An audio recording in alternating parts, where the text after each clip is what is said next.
आज जो कहानी हम बताने जा रहे हैं ये हमारे एनसीईआरटी बुक का क्लास 6 का है, जिसका चैप्टर का नाम है टैरोज रिवॉर्ड। टैरोज रिवॉर्ड यानी टैरो का पुरस्कार। इस कहानी में ये है कि एक लकड़हारा अपने माता पिता के साथ पहाड़ों में अकेले रहता था, एक छोटे से कुटिया में, जिसको हट कहते हैं। हट में कुटिया होता है कमज़ोर झोपड़ी टाइप का। वहाँ रहता है और वो बहुत कठिन परिश्रम करता है, और इसके बाद भी वह सोचता रहता है कि अपने माँ बाप को क्या हम कर दें जिससे वह खुश रहें। और वह कठिन से कठिन परिश्रम करता था, लेकिन उसे छोटा सा पैसा यानी बहुत कम पैसा ही कमा पाता था। एक दिन इतनी तेज हवाएं चली कि जो उनकी झोपड़ी थी उसकी कई जगह क्रैक थे, जिसमें से हवाएं आती थी और सारे लोग ठंड से ठिठुरने लगे। उसके पिता का भी यही हुआ कि अब हमें शैक पीने की आवश्यकता है। जापानी शैक है, एक टी है जिसको शैक के नाम से सैके भी कहा जाता है, साके भी कहा जाता है। वो पीने से शरीर में गर्माहट आ जाती है, तो शैक पीने की इच्छा प्रकट करता है। लेकिन वो टैरोस के पास इतनी इनकम नहीं होती है कि वह जाकर शैक खरीद कर अपने पिता के लिए ला सके। और वह लेकिन ये दिमाग में उसके विचार रहता है कि हम वह इतना और काम करें कि जिससे हो जाए और शैक खरीद सकें, क्योंकि वहाँ वह बहुत ही महंगे मिलते थे। और वह दूसरे दिन सुबह में ही निकल गया। जिस समय जगता था उससे भी पहले वो निकल गया। मान लीजिए कि 6 बजे जगता है, वो 5 बजे ही अपना फॉरेस्ट की तरफ, जंगल की तरफ चल पड़ा। वहाँ जाने के बाद वो अपना लकड़ी काटना शुरू कर देता है। काटता गया जब तक कि उसके सर के ऊपर तक सूर्य नहीं आ गया, यानी दोपहर तक वह काटता रहा। और इतनी गर्मी हो गई कि वो जैकेट जो पहना था उसे भी उतार देता है। और मेहनत करते करते उसके चेहरे जो हैं पसीने से लथपथ हो गए और गले सूख गए।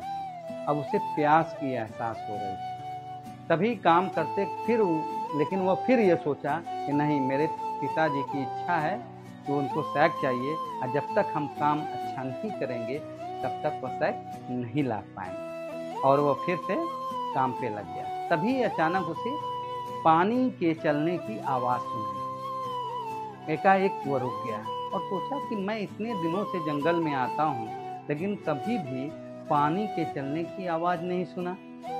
फिर वह कुल्हाड़ी वहीं छोड़कर पानी के चलने की दिशा में जो आवाज़ें आ रही थी चल पड़ता है। और वहाँ जाकर वह देखता है कि वाकई वहाँ पर छोटी सी एक नदी है, वो बह रही। उसने अपने हाथ से थोड़ा सा पानी लेकर अपने ओट पर लगाता है, यानी पीने के लिए ले जाता है ओटों तक। और जब वो पीता है तो उसको वह पानी नहीं शैक लगता है, और वह शैक ही था। फिर दोबारा पीता है, अगेन एंड अगेन वह कई बार पीता है। तब उसे यह एतबार होता है कि नहीं, ये पानी नहीं, ये शैक है। तो वह जो उसके पास जो सामान थे, बोतल रखने वाला पॉट था, टीचर जिसे बोला जाता है, बर्तन का पानी रखने वाला बर्तन मिट्टी का जो बना होता है उसे भी कहते हैं पिचर। और एक बड़ा सा होता है साइज का, उसको भी टांगे रहते हैं साइड से लोग, उसको भी कहते हैं। उसमें वो भर लेता है और अपने पिता के लिए लेकर चल देता है। घर पर आता है तो वह अपने पिता को पिलाता है, जिससे उनके चेहरे पर, शरीर में गर्माहट आ जाती है और बाहर निकलकर वह डांस करने लगते हैं। और तभी दोपहर तक उसके एक पड़ोसी भी आता है, तो उसके पिता उसको भी देते हैं पीने के लिए। वो पीता है और वो कहानी भी बताते हैं कि कहाँ से ये शैक उनको मिला है। और वो जब जाता है, रात तक होते होते पूरे गांव में ये बात फैल जाती है कि जंगल की तरफ शैक का एक नदी आया है, वहाँ पर से टैरो ने शैक लाया था। अब दूसरे मॉर्निंग जब शैक अपना तैयारी के लिए उठता है, सोचा कि आज मैं और पहले जाऊंगा और शैक बटोर कर लाऊंगा अपने पिता के लिए, और वह चल पड़ता है। जब वहाँ अभी कुछ ही दूरी पर, नदी की कुछ ही दूरी पर था, तो देखता है कि पूरी गांव वाले वहाँ लगे हुए हैं। जो उनके पास बर्तन थे, सामान थे, सारे लेकर के हम अधिक से अधिक, क्योंकि वो लालच के प्रति लगे हुए थे, और वह चल बसे निकालने के लिए। वह दूर से ही देखता है।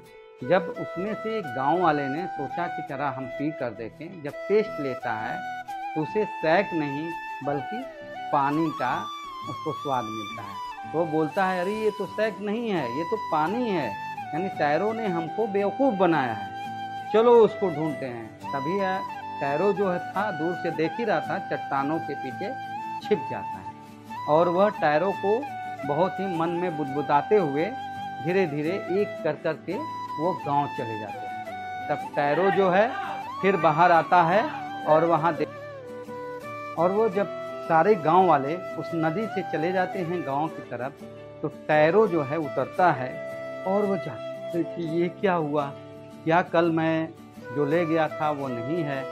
फिर वो टेस्ट लेता है तो उसको वो पानी जो है, जादुई नदी, उसको सैक ही एहसास होता है। शायद उसको पेरेंट्स के मोहब्बत को देखते हुए वो जादुई नदी जो था वो पानी से सैक में परिवर्तन हो जाता था। अब वो फिर लेकर जाता है और घर चला जाता है।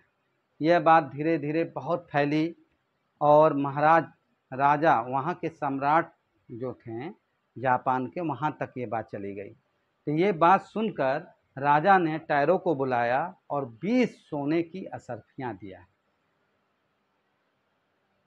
इसलिए दिया कि इसकी ओबेडेंट की वजह से, अपने माता पिता की आज्ञा मानना, उनकी सेवा करना, इसकी वजह से यह जादुई नदी जो है पानी के बजाय इसको सैक में परिवर्तन कर देती थी।